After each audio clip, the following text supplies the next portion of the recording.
ತುಳುನಾಡಿನಾದ್ಯಂತ ಇದೀಗ ಎಲ್ಲೂ ಹೋದ್ರೂ ಎಲ್ಲೆಲ್ಲೂ ಗಿರ್ಗಿಟ್ಮಯ, ಎಲ್ಲರ ಬಾಯಲ್ಲೂ ಗಿರ್ಗಿಟ್ನದೇ ಸುದ್ದಿ. ಏಕೆಂದ್ರೆ ರೂಪೇಶ್ ಶೆಟ್ಟಿ ನಿರ್ದೇಶನದ ಗಿರ್ಗಿಟ್ ದಿನದಿಂದ ದಿನಕ್ಕೆ ಜನರ ಹೃದಯದಲ್ಲಿ ಸ್ಥಾನವನ್ನು ಪಡಿತಾ ಇದೆ. ಪಕ್ಕಾ ಕಾಮಿಡಿ ಎಂಟರ್ಟೈನ್ಮೆಂಟ್ ಆಗಿರೋ ಗಿರ್ಗಿಟ್ನಲ್ಲಿ ನಗುವಿನ ಭರಪೂರವೇ ಇದೆ. ಹೀಗಂತ ನಾವ್ ಹೇಳ್ತಾ ಇಲ್ಲ, ನೀವೇ ಹೇಳ್ತೀರಿ ನೋಡಿ.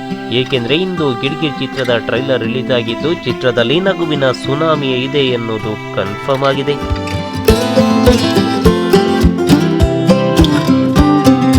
ಹಾಸ್ಯದ ಹೊನಲಿನ ಜೊತೆ ಪ್ರೀತಿಯ ಟಚ್ ವೀಕ್ಷಕರಿಗೆ ಮಂದಹಾಸವನ್ನು ಮೂಡಿಸಿದ್ರೆ, ಅತ್ಯದ್ಭುತ ಫೈಟಿಂಗ್ ದೃಶ್ಯಗಳಂತೂ ಮೈನವಿರೇಳಿಸುತ್ತೆ. ಇದಕ್ಕೆ ತಕ್ಕಂತೆ ಮುದ ನೀಡುವ ಸಂಗೀತವಂತೂ ಮನಸ್ಸನ್ನು ತಲ್ಲಣಗೊಳಿಸುತ್ತೆ. ಕ್ಯಾಮರಾ ಕೈಚಳಕವಂತೂ ಅತ್ಯಮೋಘವಾಗಿದ್ದು, ಪ್ರತಿಯೊಂದು ಫ್ರೇಮ್ ಕೂಡ ಚಿತ್ರದ ಶ್ರೀಮಂತಿಕೆಗಿಡಿದ ಕೈಗನ್ನಡಿ.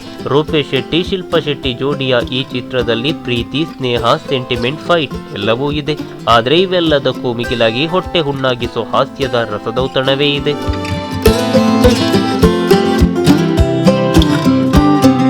ಇನ್ನು ಟ್ರೈಲರ್ನಲ್ಲಿರೋ ಪಾತ್ರದ ಬಗ್ಗೆ ಹೇಳೋದಾದ್ರೆ, ಲಾಯರ್ ಪಾತ್ರಧಾರಿಯಾಗಿ ಕಾಣಿಸಿಕೊಂಡ ಅರವಿಂದ ಬೋಳರ್ ನಾಯಕ ನಟ ರೂಪೇಶ್ ಶೆಟ್ಟರ್ ಜೊತೆಗೆ ಟ್ರೈಲರ್ನುದ್ದಕ್ಕೂ ಕಾಣಿಸಿಕೊಂಡಿದ್ದು, ವೀಕ್ಷಕರನ್ನು ನಗುವಿನ ಕಡಲಲ್ಲೇ ತೇಲಿಸಿದ್ದಾರೆ.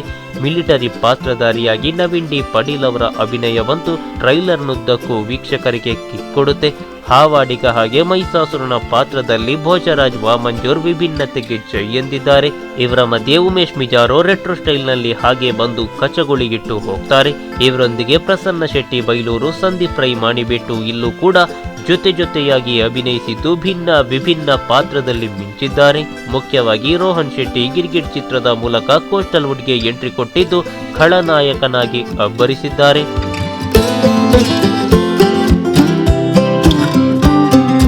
ಒಟ್ಟಿನಲ್ಲಿ ಪ್ರತಿಯೊಬ್ಬರ ನಟನೆಯು ಅತ್ಯದ್ಭುತವಾಗಿದ್ದು, ಪ್ರತಿ ಕಲಾವಿದರು ನೈಜತೆಯಿಂದ ಅಭಿನಯಿಸಿದ್ದಾರೆ. ಟೈಟ್ ಕಂಟೆಂಟ್ ಇರೋ ಗಿರ್ಗಿಟ್ನಲ್ಲಿ ಮನರಂಜನೆಗೇನು ಕೊರತೆ ಇಲ್ಲ.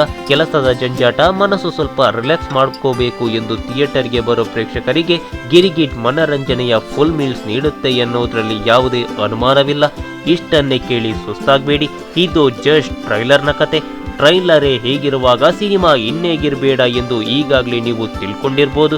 ಹೀಗಾಗಿ ಇದೇ ಆಗಸ್ಟ್ 23ರಂದು ತುಳುನಾಡಿನಾದ್ಯಂತ ತೆರೆ ಕಾಣೋ ಗಿರ್ಗಿಟನ್ನು ನಿಮ್ಮ ನೆಚ್ಚಿನ ಚಿತ್ರಮಂದಿರದಲ್ಲೇ ವೀಕ್ಷಿಸಿ ಪ್ರೋತ್ಸಾಹಿಸಿ.